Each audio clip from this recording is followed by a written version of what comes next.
Leitura do livro A História de um Anjo, A Vida nos Mundos Invisíveis, de Roger Bottini Paranhos.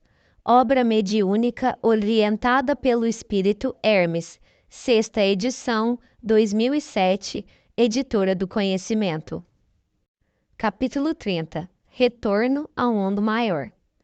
Na manhã seguinte, fomos encontrar Gabriel e Ethel na creche da Casa Espírita Ceareiros do Bem. Mariana trabalhava diariamente naquela casa de assistência aos infantes, assim como fazia antes de reencarnar no Império do Amor Universal. Além de Marcos e outros amigos, também estavam presentes uma série de espíritos desencarnados em contínua atividade.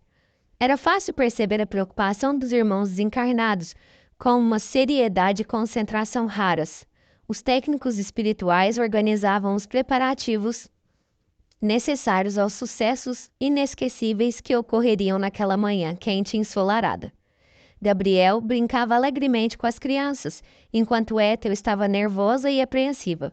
Ela sentia no coração um mau pressentimento que se confirmaria. Além disso, as palavras do anjo na noite anterior a tranquilizavam. Após o discurso de despedida de Gabriel, Ethel havia pedido explicações ao anjo, que apenas lhe dissera: Ethel, fique tranquila. Aguardemos a vontade de Deus, pois Ele sabe melhor do que nós quais os caminhos que devemos seguir. Apenas mantenha a fé e a confiança em Deus. Os minutos passavam lentos. Eu e Hermes, sentados, apenas acompanhávamos a movimentação nos dois planos da vida, o plano físico e o plano espiritual. Eu já estava ficando entediado, quando um dos meninos correu porta fora. Eu fiquei preocupado, pois não sabia se o portão da casa estava fechado. O menino poderia se perder ou sofrer um acidente, caso saísse para a rua. Fui atrás do garoto. Ao chegar na soleira da porta, levei um forte susto. Um homem estava entrando a mil pelo portão da creche. E o pior, ele estava colocando um revólver na cintura das calças e tampando-o com o casaco. Ele não parecia ser um marginal, mas as aparências muitas vezes enganam. Junto com aquele pobre infeliz, havia um cortejo de espíritos odientos. Eu voltei correndo para dentro da casa, enquanto uma das trabalhadoras da creche resgatava o pequeno menino e perguntava ao homem o que ele desejava. Rapidamente comuniquei ao irmão Hermes sobre o que eu havia visto. Ele apenas tranquilizou-me dizendo: Calma, tudo está correndo conforme planejado. A moça que havia atendido o rapaz aproximou-se de Gabriel para comunicar-lhe a presença daquele estranho sujeito que gostaria de falar-lhe. O anjo autorizou a entrada do rapaz, que apresentou-se amavelmente e com um cínico sorriso. Ele falou sobre seu interesse em difundir as ideias de Gabriel em sua escola. De fato, a escola era apenas fruto de sua imaginação, com o objetivo de ganhar tempo enquanto decidia como realizar o seu ato macabro. Gabriel sabia qual era o verdadeiro motivo da presença daquele homem ali. O anjo aguardava o decorrer dos acontecimentos com um olhar melancólico. Enquanto isso, o homem falava sem parar um único minuto, impacientando até mesmo os espíritos obsessores que vieram com ele. Cansado da falsa ladainha, o anjo disse-lhe: Tu sabes que o amor é o único caminho para a felicidade? O infeliz rapaz, que se apresentou com o nome Alaur, fez um gesto demonstrando não estar entendendo a mudança de rumo que Gabriel impunha à conversa. E o anjo então foi mais claro: Quem fere com ferro será ferido. Depois destas palavras de Gabriel, Alaur começou a gritar alucinadamente e sacou o revólver, apontando para o rosto do anjo, e disse com uma voz cavernosa, sob os aplausos dos espíritos trevosos que o acompanhavam: Está bem, está bem. Ninguém pode te enganar, não é? Eu sei o porquê. É porque tu tens parte com o demônio.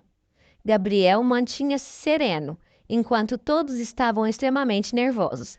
Mariana recolheu as crianças para a sala ao lado e, quando faltava apenas a última, o cruel assassino a impediu. Bufando como um animal, ele continuou atacando Gabriel com palavras: Eu já estou cheio destes teus planos de mudanças. Essas tuas profecias e condenações ridículas Não podemos encher a cara, nada de cigarros, nada de drogas. Temos que ser perfeitinhos. Quem tu pensa que és para nos dar ordens? Eu não dou ordens, meu irmão. Eu apenas ofereço conselhos. Chega desta conversa. Eu não quero mais saber disto tudo. Antes de tu apareceres, tudo era muito bom. Nós tínhamos o controle da situação. As palavras de Alaor não tinham muito sentido aos olhos dos encarnados, porque eles não podiam perceber a presença dos obsessores do pobre rapaz que falavam através da perfeita simbiose com o organismo físico do desregrado jovem. Gabriel, extremamente penalizado com a situação do infeliz irmão, que estava completamente obcecado pelas tristes entidades, disse-lhe: Meu irmão, pede a Deus paz para o teu coração e te sentirás melhor. Utiliza-te dos recursos da prece. De nada adiantaram as advertências de Gabriel, pois o rapaz ficou mais nervoso e histérico, para a alegria dos seus amigos invisíveis.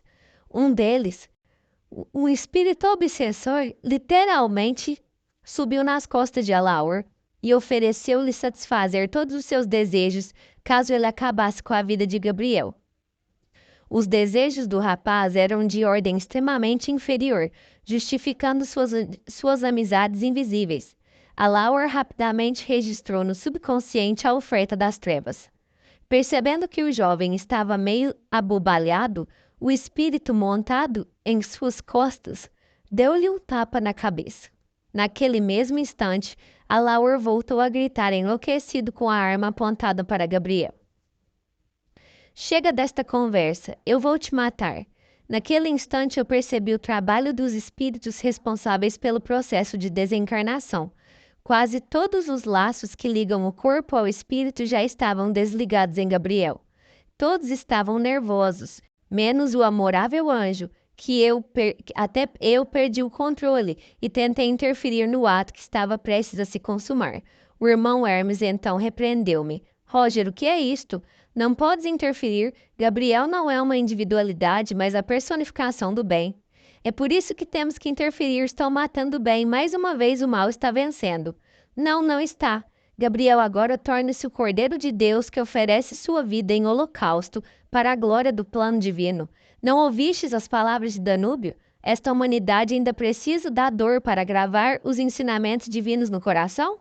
Acalmei-me, envergonhado pelo meu descontrole, mas as cenas eram muito reais e doía-me na alma a ideia da morte de Gabriel. Ante a serenidade do anjo de Deus, o rapaz titubeou em disparar o projétil fatal. A divindade de Gabriel, naquele delicado momento, despertou um sentimento de respeito no cruel algoz. Mas os obsessores rapidamente resolveram o problema. Havia um menino sentado no chão, ao lado de Gabriel, o único que ainda estava ali.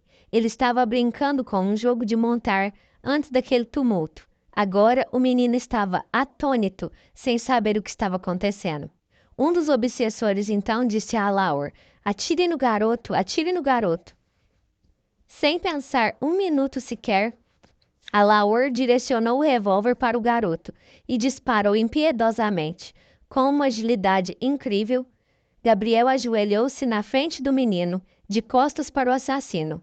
Antes da bala atingir as costas do anjo, Danúbio colocou a mão nos ombros do anjo e desligou o espírito de Gabriel da matéria. Enquanto a bala atravessava o corpo físico de Gabriel, Danúbio amparava o espírito imortal do anjo em seus braços. A bala atravessou todo o pulmão esquerdo do corpo físico de Gabriel, abaixo do coração, terminando por se alojar no antebraço do anjo.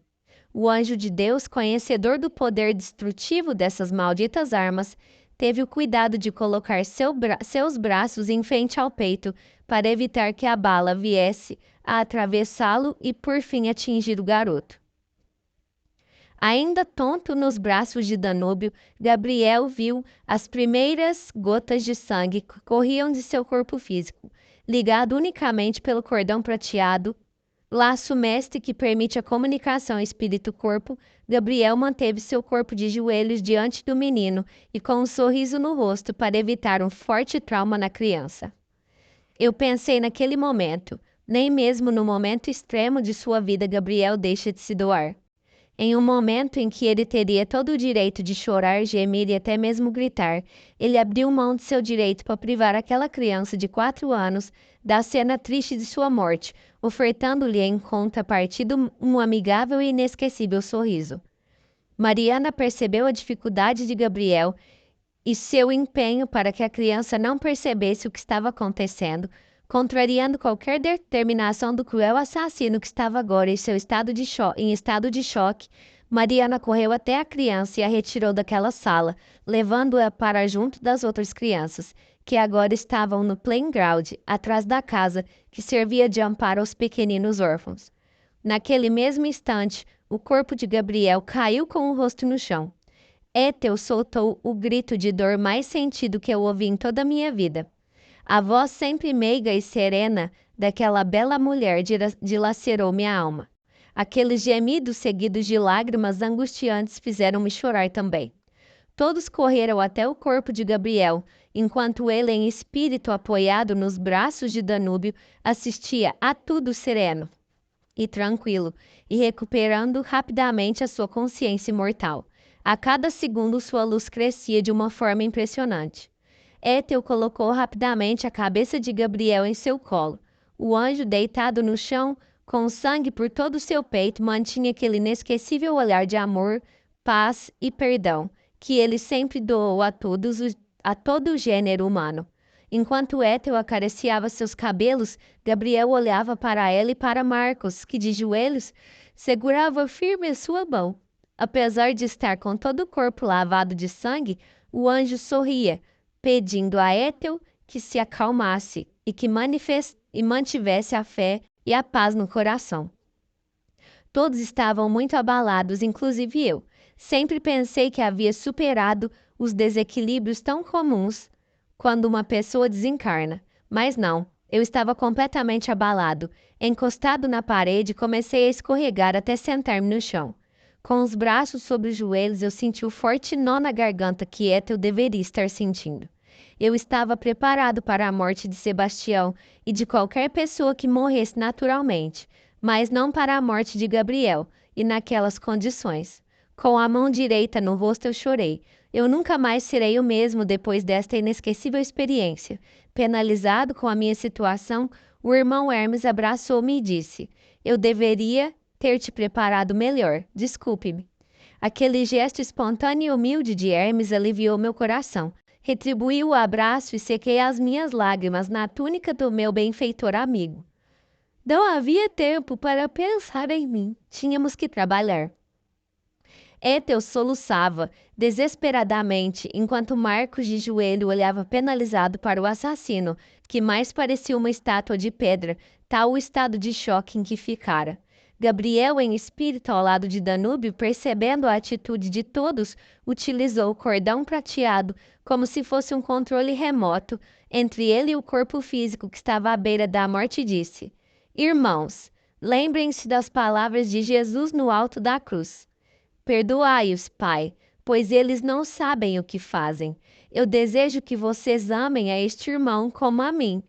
Vocês amaram. No reino de luz não existe espaço para o rancor e o ódio. Amparem-no para que ele encontre a luz. Ethel aproximou sua cabeça ao rosto de Gabriel e beijou seus lábios, que já estavam esbranquiçados. O contato de seus lindos cabelos, louros no rosto de Gabriel, foi como o mais puro bálsamo para o anjo. Vimos que Gabriel, em espírito de pé, sentiu perfeitamente o beijo de seu amor, através do conduto espiritual que ainda o ligava à matéria. Então Ethel disse-lhe: Por favor, Gabriel, não morra. O anjo respondeu-lhe com um sorriso inesquecível nos lábios: Ethel, eu não estou morrendo, eu estou renascendo para a vida eterna. Esta, com certeza, foi uma das mais célebres frases que eu ouvi em toda esta fantástica viagem que meu espírito realizou. Gabriel, em uma única frase, destruiu as sombras da morte, elucidando a todos a verdadeira face do desligamento do corpo, que é o renascer para a verdadeira vida. Ethel serenou seu coração, reencontrando a paz de espírito através da imortalidade da alma, que jamais separa, apenas permite um curto período de distanciamento entre aqueles que se amam. e não sabem se comunicar pelos caminhos da alma. Ethel saberia ligar-se a Gabriel, e isso a tranquilizou. O amor de sua vida não se afastaria, apenas trabalharia com ela em uma outra das diversas dimensões da vida criada por Deus. Gabriel percebeu que Ethel recuperava o equilíbrio e disse-lhe: Ethel, evangelizamos o mundo ocidental, mas ainda falta o Oriente. Lembras-te quando tu dissestes que não sabias porque tu havias reencarnado? Pois eu te digo, vieste concluir a minha obra. E não tenhas medo, pois eu estarei sempre contigo. Os irmãos orientais aceitaram a união cristã com mais facilidade. A reencarnação e o karma são conhecimentos que eles dominam há séculos. Basta que eles associem aos ensinamentos de Buda e Krishna a sabedoria do Senhor do mundo, Jesus. Após estas palavras, Gabriel em espírito aproximou-se de seu corpo com grande determinação e rompeu o cordão prateado com as suas próprias mãos. Imediatamente a falange protetora afastou-se do corpo que caiu morto nos braços de Ethel. O anjo correu até Danúbio e abraçou-o. Gabriel não queria ver a dor daqueles irmãos que ele muito amava. Danúbio apenas lhe disse para confortá-lo: Gabriel, nós vencemos. Tu conseguistes transformar o mundo. Gabriel, em lágrimas, corrigiu o amigo: Não, Danúbio, nós conseguimos. Sem o teu auxílio constante, o auxílio dos nossos irmãos e Mestre Jesus, a união cristã não se concretizaria. Para aqueles que, como eu, viram estas cenas nos dois planos da vida, não saberíamos dizer se o momento era de alegria ou tristeza. O momento era triste pela separação dos anjos, mas muitíssimo alegre pela vitória do plano divino e também pelo retorno de Gabriel às esferas paradisíacas da vida espiritual, que é muito superior e infinitas vezes mais agradável que o conturbado plano físico no qual vivemos. Enquanto todos choravam sobre o cadáver de Gabriel, a espiritualidade maior comemorava o êxito da missão divina. Após alguns momentos em que eu fiquei refletindo sobre a situação, aconteceu algo inusitado. O assassino de Gabriel despertou do estado de choque e começou a chorar desesperadamente, enquanto os espíritos obsessores comemoravam alegremente a sua vitória. Mal sabiam eles que tinham sido instrumentos da glória divina. Eles haviam transformado Gabriel no mártir da nova era. Esses infelizes espíritos perceberam que a morte de Gabriel, as suas palavras de perdão e aqueles minutos de reflexão haviam despertado Alaor, convertendo-o ao arrependimento sincero. Eles então decidiram destruir o instrumento que utilizaram com o seu consentimento devido à sua vida distanciada de Cristo. O infeliz irmão desencarnado, que parecia ser o chefe de todos, aproximou-se de Alaor, que ajoelhada no chão chorava como uma criança, e disse-lhe: Seu estúpido idiota, agora tu vais padecer na cadeia. Eles te colocarão em uma penitenciária suja para tu morreres lá. E sabe o que mais? Gabriel era muito querido pelos presos. Vão te violentar, vão fazer tu comeres as fezes deles. É melhor tu destruires a tua desprezível vida. Após estas palavras, aquela criatura suja e repugnante, envolvida em uma aura graxosa, soltou uma gargalhada que causaria inveja a qualquer filme de terror. Alaor recebeu todas as palavras do cruel obsessor em forma de cenas em sua mente. Ele deu um grito e correu para dentro do banheiro da creche, e lá fechou-se a chave. Segundos depois, colocou o cano do revólver na boca e disparou a arma. Inenarrável o momento sob o olhar espiritual. Após o tiro, o corpo espiritual do Alaor começou a debater-se dentro do corpo físico. Os diversos laços que ligam o espírito à matéria estavam muito coesos. Não havia como rompê-los. Alaor queria fugir, mas estava aprisionado em seu próprio corpo. E além disto, o espírito que lhe eram companhia inseparável correram para sugar-lhe toda a energia vital que escorria do corpo morto em plena vitalidade. Alaor ficou preso ao corpo por semanas, sendo inclusive enterrado junto com seu vaso físico, onde padeceu o horror da decomposição da matéria. aliado ao impacto do disparo do revólver que parecia repetir-se a cada minuto. Cena esta que repetiu-se por 32 anos, período em que lhe restava de vida, segundo o planejamento espiritual. Após o período em que ficou preso ao corpo, Alaor desceu às trevas, onde aguardou, em estranho estado de inconsciência, o seu afastamento para o planeta exílio. Mas voltemos a Gabriel. Após o seu desligamento definitivo, o anjo resplandeceu em luz. A figura de Danúbio ficou pálida, se comparada à luz e ao brilho de Gabriel. Em questão de poucos minutos, ele estava completamente recuperado. Danúbio, que o estava abraçando, afastou-o de si e disse-lhe: Vai, meu irmão, segue para o reino maior, onde desfrutarás um merecido descanso. Eu cuidarei de tudo, até que tu possas retornar e assumir suas atividades como mentor de Étel. Eu espero poder ser seu auxiliar. Gabriel sorriu e disse-lhe: Com certeza tu serás. Agora vai, meu amigo. Galga os degraus que te separam dos planos de infinita luz, porque todos os teus amigos te esperam para te homenagear. O anjo olhou para o lado que Danúbio indicava e viu uma grande escadaria branca repleta de luz, e ao pé da ampla escada estava ajoelhado e com uma parca luz Sebastião. Gabriel sorriu e correu até o bom velhinho, que mantinha-se de olhos fechados em oração, para manter-se digno daquele augusto momento. O anjo, sem cerimônia, ergueu o amigo e abraçou-o com indescritível carinho, ao que Sebastião disse-lhe: Desculpe-me, Gabriel, eu não gostaria de vir atrapalhar a festa dos anjos, mas eles insistiram para que eu viesse te recepcionar no início de sua ascensão aos planos espirituais paradisíacos. Eu confesso que estou com muita saudade de ti. Estou muito feliz e honrado em ser o primeiro a te cumprimentar pelo grande êxito, mas eu não tenho a luz necessária para receber tão iluminada entidade divina. Gabriel sorriu e, com lágrimas nos olhos, sacudiu a cabeça, dizendo ao bom amigo: Que grande ideia meus amigos tiveram. Eu fico muito feliz em te ver tão bem assim, Sebastião. E se o teu problema é luz, então vamos solucionar este problema. Gabriel abraçou o amigo e realizou uma poderosa transfusão de luz a Sebastião, que ficou todo iluminado. Aquilo me surpreendeu, pois Gabriel havia desencarnado há pouco e deveria estar seriamente debilitado.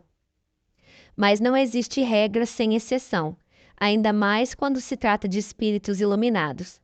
Abraçado ao bom amigo, Gabriel foi subindo os degraus e recebendo os cumprimentos de centenas de irmãos que o aguardavam em seu regresso à pátria maior. Eu e Hermes seguíamos o anjo a uma distância de mais ou menos 10 degraus. A cada novo passo que davam, Sebastião ficava mais opaco, enquanto Gabriel brilhava com mais intensidade. Em determinado trecho, um dos irmãos estendeu a mão a Sebastião, que já estava preocupado com a sua presença naquelas esferas. Gabriel abandonou o amigo, compreendendo que não poderia violentar as leis da evolução espiritual. Sebastião, feliz com aquele momento, acenava no meio da escadaria, enquanto o anjo subia e recebia as mais calorosas demonstrações de apreço pela fantástica realização no mundo dos homens. À medida que Gabriel subia e recebia os cumprimentos, sentíamos atrás dele o perfume que ele exalara no ar e a música encantadora que se expandia por todo o ambiente. A música era muito parecida com Jesus, Alegria dos Homens, de Johann Sebastian Bach. A cada novo passo de Gabriel, víamos em todo o seu ser o brilho e a glória dos anjos de Deus. A túnica branca de Gabriel, com cordéis dourados, brilhava mais e mais. Ao estender suas abençoadas mãos que tantos milagres proporcionaram aos homens, percebíamos a luz que se expandia em seu ser. Quanto mais ao alto da escadaria, mais amigos Gabriel encontrava, sendo que, faltando 15 degraus para o topo, encontramos grandes personalidades religiosas, como o próprio Francisco de Assis, Maria, Paulo de Tarso, Allan Kardec, Bezerra de Menezes, Emmanuel, Ramatiz e outros. Enquanto conversava com estes, Gabriel olhou para o topo da escadaria. Lá no centro, no fim dos degraus, estava ele, o mestre dos mestres, resplandecendo em uma luz que variava do branco ao dourado. O anjo deixou correr uma lágrima nos olhos e correu os últimos degraus até jogar-se nos braços de Jesus. Ele abraçou forte o mestre e disse: Irmão, eu fiz o que pude, conforme combinamos. Espero que alcancemos o bom resultado. Tranquiliza-te, Gabriel, pois eu sei que destes o teu máximo. Aqueles que não quiseram seguir-te os passos ainda não estão prontos para a glória e a felicidade. Aguardemos um novo momento, pois a vida é infinita. Agora, rejubila-te, porque são muitos os que alcançaram as glórias da vida eterna com o teu auxílio. Alguns degraus abaixo estávamos eu e Hermes, assistindo aquele momento comovente. Finalmente, então, compreendi que enquanto alguns sofrem a dor da separação, outros recebem a bênção do reencontro.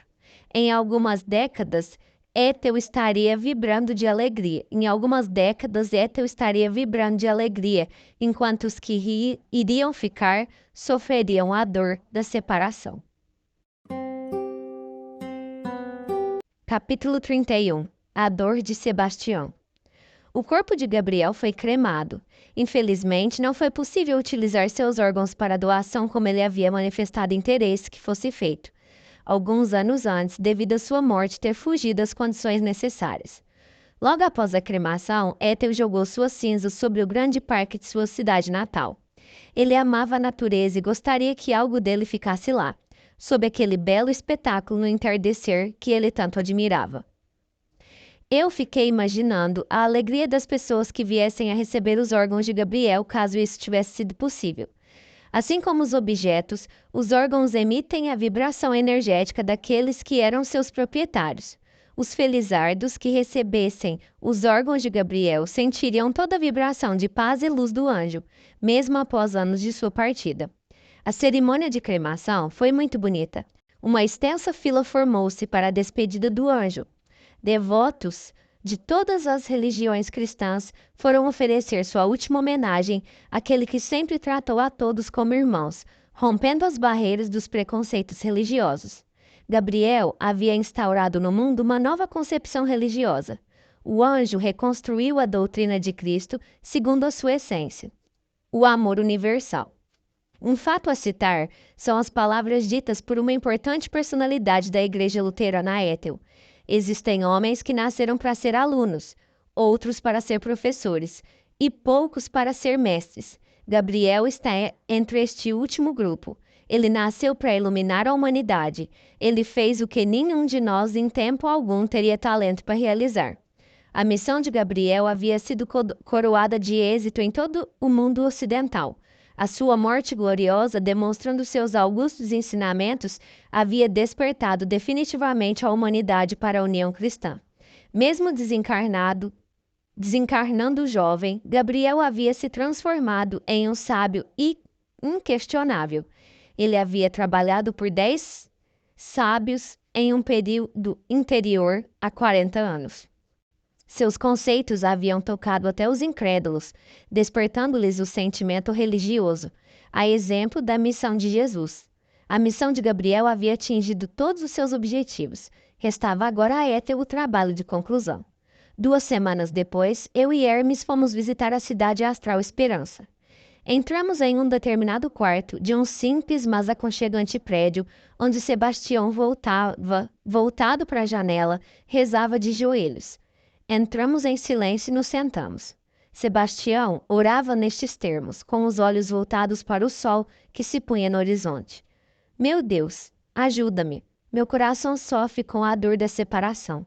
Eu preciso ver meus filhos. Onde estarão eles neste momento? O coração de pai displicente pede-te, humildemente, a oportunidade do encontro.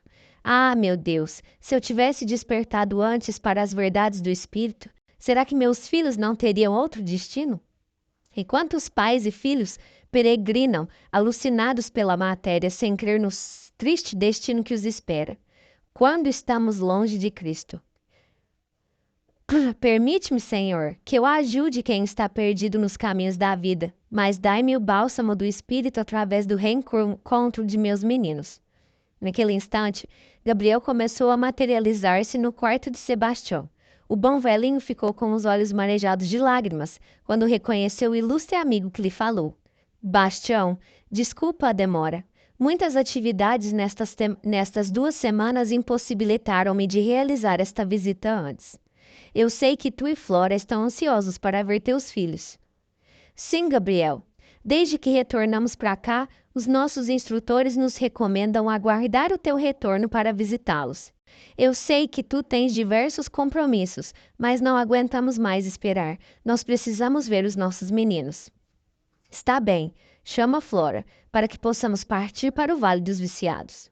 Sebastião sentiu uma forte angústia ao ouvir o nome daquele lugar. Enquanto foi buscar sua esposa, ele refletiu sobre os padecimentos atrozes que seus filhos deveriam estar sofrendo. Relembrou o ensinamento evangélico: a cada um será dado segundo suas obras, e constatou que não poderia ser de outra forma, pois seus filhos só haviam semeado o mal e os vícios durante suas vidas. Logo estavam os 3 reunidos para partir. Gabriel então lhes disse: Meus irmãos, lembrem-se, fazemos parte da família universal.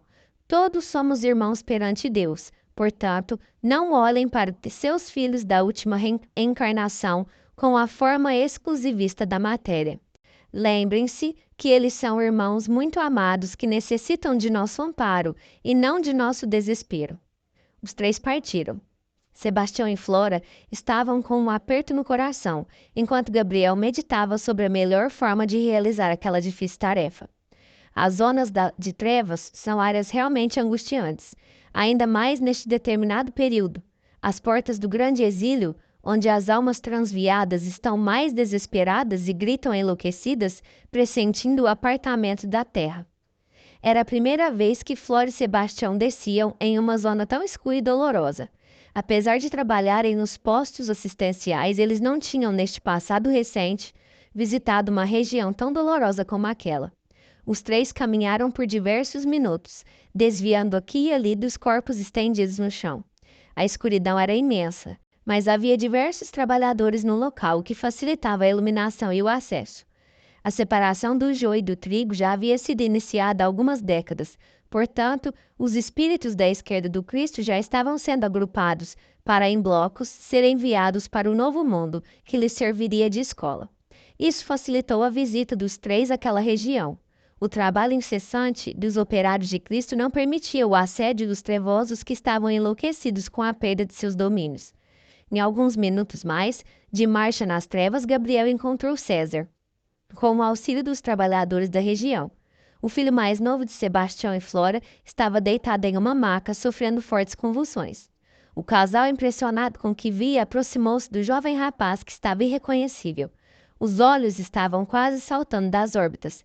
O olhar parado, as manchas e feridas por todo o corpo e as tremedeiras incessantes nos permitiam assistir a um doloroso quadro. Na boca do rapaz, os técnicos haviam colocado um mordedor, para que ele não mordesse a própria língua. Os seus pais tentaram falar com ele, mas era inútil. O estado de loucura causado pelas drogas havia apagado de sua memória qualquer lembrança que o ligasse a eles. Entre os gemidos e gritos histéricos, César colhia o triste plantio de sua vida. Quem dera os viciados em drogas acordassem para esta triste realidade. Além de causar fortes perturbações do corpo espiritual, as drogas levam o infeliz viciado a praticar todos os crimes para conseguir o seu objeto de desejo. O endividamento espiritual cresce, então alarga os passos. Mais uma vez parei para refletir sobre os 2 extremos da vida, a luz e as trevas. Alguns reclamam da vida que levam, mas todos temos bons momentos, momentos de paz. Mas ali não havia um minuto sequer de tranquilidade para aquelas almas que não dormiam, apenas desmaiavam de descanso quando suas mentes já não mais suportavam a tortura contínua que sofriam, tanto da consciência como da dependência de drogas. Enquanto Gabriel consolava o casal, eu e o irmão Hermes olhávamos para aquele extenso vale que muito se assemelha ao inferno mitológico. Muitas pessoas ridicularizam as lendas religiosas, mas elas possuem o seu fundo de verdade. Voltamos nossa atenção para Gabriel e o casal.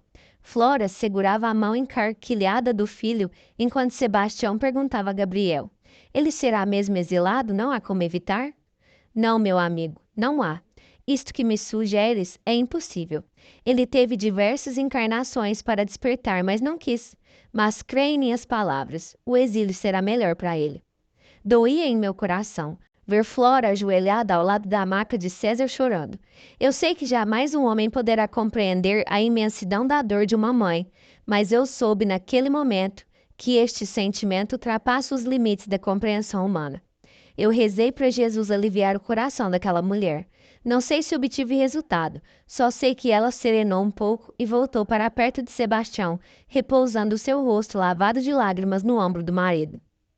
Sebastião disse então a Gabriel: não poderíamos ir junto com os nossos filhos para este novo mundo? Gabriel olhou para Sebastião com amor e compreensão e disse-lhe: eu lhes disse para ver seus filhos como irmãos da família universal. Nesta vida, eles foram seus filhos, mas em outras não. Nós devemos amar aqueles que dividiram o lar conosco, mas temos que nos lembrar de outros irmãos que deixamos na pátria espiritual e que necessitam de nosso auxílio. Vocês terão novas vidas com outros filhos que necessitam do seu carinho e amparo, assim como o jovem César necessitou. Não se preocupem com ele. Ele terá neste novo mundo uma família que lhe ensinará por outros métodos o caminho do bem. Poderemos retornar novamente aqui para visitá-lo antes que ele parta para este mundo estranho? Infelizmente não. A caravana que levará este grupo, em que César está incluído, parte amanhã. Mas lembre-se, isto será melhor para este rapaz. Aqui ele não conseguiria vencer suas fraquezas, assim como um rapaz rico não consegue estímulo para o trabalho enquanto não necessitar de seus benefícios. A maca de César, após a autorização do iluminado Gabriel, foi conduzida pelos operários de Cristo, enquanto o anjo abraçava Sebastião e Flora, que assistiam com o rosto lavado de lágrimas à partida de seu filho. Sebastião, então, baixou a cabeça e perguntou ao anjo: Gabriel, nós tivemos culpa? Ninguém tem culpa, meu irmão. Ele teve a oportunidade de viver uma vida feliz e saudável. Perto da grande maioria, ele teve uma excelente formação. É uma pena ele não ter aproveitado. É claro que uma vida de prática e de estudo cristão poderia, quem sabe, ter convertido César. Mas quem neste mundo estava preparado para uma vivência verdadeiramente cristã na época em que vocês viveram com ele? Tu estavas, respondeu Flora. Vamos, meus irmãos, disse Gabriel. Temos muito trabalho pela frente. Rezemos pelo futuro de César, pois é só o que podemos fazer no momento. Quando eles começaram a se deslocar, uma mulher jogou-se aos pés de Gabriel e disse-lhe, acreditando que o anjo de Deus poderia solucionar seus problemas: Senhor, eu estou sendo injustiçada. Eu preciso de mais uma chance para mostrar o meu valor. Já tivestes tua chance, minha irmã, e não soubestes aproveitá-la. E naquela época tu dissestes as mesmas palavras. A mulher se indignou e disse raivosa: Como tu sabes o que eu disse ou deixei de dizer? Está escrito nos teus olhos, disse o anjo. Maldito! Maldito! A mulher, que havia cometido assassinatos e roubos e que havia destruído a vida de muitos com o veneno da língua em sua última existência, pulou em Gabriel, dando-lhe socos no peito. O anjo então abraçou-a, imobilizando seus braços, e disse-lhe: Minha irmã, não te revoltes. Será melhor para ti que inicies uma nova vida em condições mais difíceis. Por quantas vezes tu tentastes vencer as tentações que te escravizam e não conseguistes? Neste novo mundo, teu espírito será forjado com o fogo da dor e do sacrifício, libertando-te dos teus caprichos infantis que não permitem à tua alma alçar voo para o paraíso. Lá, tu aprenderás a viver em conformidade com a lei de Deus. Eu te garanto. Lá tu serás mais feliz do que sempre fostes, nesta série de encarnações que foram desperdiçadas por ti. Crê em mim. A mulher caiu de joelhos ao chão em prantos, enquanto Gabriel acariciava seus cabelos completamente empastados de lodo. Logo, chegou um dos operários de Cristo e conduziu-a até o agrupamento que em breve partiria da terra. Gabriel então ergueu-se e olhou para aquele céu continuamente carregado de nuvens negras e disse: Graças a Deus, a humanidade encarnada acordará em breve para as inadiáveis transformações da alma. Como é triste ver estes irmãos que se iludem estupidamente na vida física e depois retornam ao mundo maior neste deplorável estado. Gabriel convidou Sebastião e Flora para retornar aos planos mais elevados, ao que Sebastião perguntou humilde: Gabriel, não podemos ver nossa filha Cláudia? O anjo aproximou-se dos dois e abraçou-os, dizendo: Meus irmãos, vocês me pediram um favor, e eu também quero lhes pedir um obséquio. Deixem-me atender a somente metade do seu pedido. Vocês pediram-me para ver seus filhos, e eu os levei a César. Mas, quanto a Cláudia, é melhor que guardem na lembrança sua imagem quando ela ainda estava encarnada. Não poderemos fazer nada por ela, nem mesmo o consolo de uma despedida. Por favor, atendam ao meu pedido. Desistam de vê-la antes do exílio. Vamos aguardar o passar dos séculos, pois um dia poderemos vê-la bela e saudável, assim como César, pois a lei é de evolução. Em breves séculos, estas almas torturadas se tornarão anjos da casa do Senhor. Sebastião e Flora baixaram suas cabeças e compreenderam as advertências de Gabriel. A situação dramática de César já lhes doeu profundamente na alma. Eles imaginaram, então, o que seria de seus corações ao ver Cláudia, que deveria estar em uma situação muito pior. O casal concordou com Gabriel e seguiu seu conselho. Eles buscaram os caminhos da mente, a fase infantil daquela menina, que Deus lhes havia ofertado como filha. Os dois, então, sorriram com as lembranças daquela meiga menina que, segundo Gabriel, um dia em um futuro longínquo, cultivaria no espírito a inocência e a graça daquela bela fase infantil, onde todos somos puros e felizes. Terminamos esses capítulos com a bênção de Deus e do Mestre Jesus. Nos encontramos nos próximos capítulos. Abraços de luz.